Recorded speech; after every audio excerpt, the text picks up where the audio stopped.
Students, आज हम करेंगे प्रॉपर्टीज़ ऑफ चार्ज। ठीक है, चार्ज की फर्स्ट प्रॉपर्टी है कि जो हमारा नेचर है उसमें चार्ज टू टाइप्स का होता है। हमें पता है एक पॉजिटिव चार्ज होता है और एक नेगेटिव चार्ज होता है। ठीक है, लेकिन चार्ज की वो वाली प्रॉपर्टी जो that differentiates these two kind of charges is called polarity. मतलब वो वाली प्रॉपर्टी जो चार्ज की इन दोनों टाइप्स को डिफ्रेंशिएट करती है उसे हम बोलते हैं पोलैरिटी ऑफ चार्ज। ठीक है, नेक्स्ट सेकंड प्रॉपर्टी है कि सिमिलर चार्जेस जो होते हैं एक दूसरे को रिपेल करते हैं और ऑपोजिट चार्जेस जो है वो एक दूसरे को अपनी ओर अट्रैक्ट करते हैं। ठीक है, थर्ड प्रॉपर्टी है कि जो चार्ज है वो एडिटिव इन नेचर। मतलब चार्ज जो है एडिटिव है। एडिटिव मतलब क्या है कि किसी भी ऑब्जेक्ट पे अगर हम नेट चार्ज की बात करें तो वो क्या होगा, उस ऑब्जेक्ट पे जो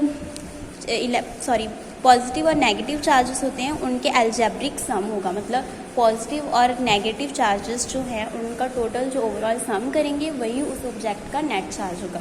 ठीक है, इसीलिए चार्ज को एडिटिव बोलते हैं। नेक्स्ट फोर्थ प्रॉपर्टी है चार्ज इज क्वांटाइज्ड। क्वांटाइज्ड मतलब क्या हो गया, ये देखो हमारे पास एक टर्म है Q से हम चार्ज को डिनोट करते हैं। Q is equals to plus minus n e. ठीक है, प्लस माइनस एन ई का मतलब क्या है कि जो चार्ज, ये टर्म आती है क्वांटाइजेशन में कि जो चार्ज है वो क्वांटाइज्ड है क्योंकि इसकी मैथमेटिकल नोटेशन ये होती है Q is equals to plus minus n e. जिसका मतलब क्या हो गया, यहाँ पे n जो है हमारे पास कोई भी इंटीजर है और E जो है वो है मिनिमम इलेक्ट्रॉन।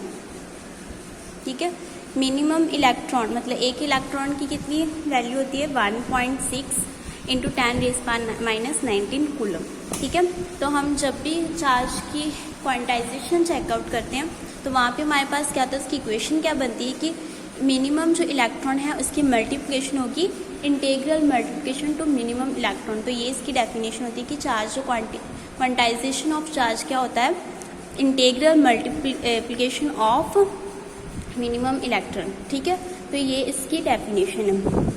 तो यहाँ पे क्या है कि इस चीज़ को और डिफाइन करते हैं आगे कि जो चार्ज है क्वांटाइज्ड हम कैसे बोलते हैं कि मान लो हमारे पास कोई ऑब्जेक्ट है कि इसकी जो चार्ज की अमाउंट है वो एक फिक्स्ड रहेगी, चेंज नहीं होगी। मतलब कि अगर किसी ऑब्जेक्ट पे चार्ज है या तो 1 इंटू ई होगा, ठीक है, या 2 इंटू ई, -1 इंटू ई, यहाँ पे -2 into e, so on up to. ठीक है, मतलब यहाँ पे चार्ज की जो वैल्यू है, अगर हमें किसी ऑब्जेक्ट का चार्ज फाइंड आउट करना है तो हम इलेक्ट्रॉन, मिनिमम इलेक्ट्रॉन के साथ किसी भी इंटीजर को मल्टीप्लाई करेंगे। ना कि हम ये नहीं बोल सकते कि किसी ऑब्जेक्ट पे 1.5 इंटू ई चार्ज होगा, कि हम मतलब हाफ वगैरह नहीं कर सकते। अगर कोई भी वैल्यू है उसमें इंटीजर ही मल्टीप्लाई होगा। ठीक है, इसे बोलते हैं क्वांटाइजेशन। मतलब चार्ज जो है फिक्स होता है। जैसे हम मार्केट में कोई चीज़ लेने जाते हैं, जैसे मान लो आप पेंसिल लेने जा रहे हो, ये पेंसिल है, अगर ये लेने जा रहे हो तो आप इससे, अगर आपको पेंसिल चाहिए तो आप 1 लोगे, 2 लोगे, ऐसे करके पेंसिल लोगे। आप ये तो नहीं बोलोगे कि हमें हाफ पेंसिल चाहिए। ठीक है, उसी तरह से चार्ज होता है कि उसे हम वो क्वांटाइज्ड होता है कि हम उसे हाफ नहीं ले सकते, फुल ही लेंगे। ठीक है, तो 1, 2, 3, 4 ऐसे इंटीजर्स ले सकते हैं, लेकिन हम 1.5, 1.6 ऐसे करके चार्ज की वैल्यू नहीं ले सकते। ठीक है, नेक्स्ट फिफ्थ प्रॉपर्टी है चार्ज इज इनवेरिएंट। इनवेरिएंट का मतलब क्या होता है कि जैसे मास जो होता है, हमें पता है मास जो है वो स्पीड पे डिपेंड करता है। मतलब स्पीड के साथ जो किसी ऑब्जेक्ट का मास है वो चेंज हो जाता है। लेकिन जो चार्ज है वो इनवेरिएंट है, मतलब स्पीड के साथ जो चार्ज का मैग्नीट्यूड है वो चेंज नहीं होता। ये स्पीड से इंडिपेंडेंट होता है। ठीक है, स्पीड पे डिपेंड नहीं करता। Next, net charge of an isolated system is conserved. तो यहाँ पे अब हमारा एक नया टॉपिक अराइव होता है, कंजर्वेशन ऑफ चार्ज। ठीक है, जैसे हमने पढ़ा था law of conservation of mass, वैसे चार्ज के कंजर्वेशन का क्या मतलब है। जैसे हम मास में बोलते हैं ना कि mass neither can be created nor destroyed. ठीक है, चार्ज भी सेम ही है, it can neither be created. ठीक है, कोई भी केमिकल रिएक्शन होती है जब,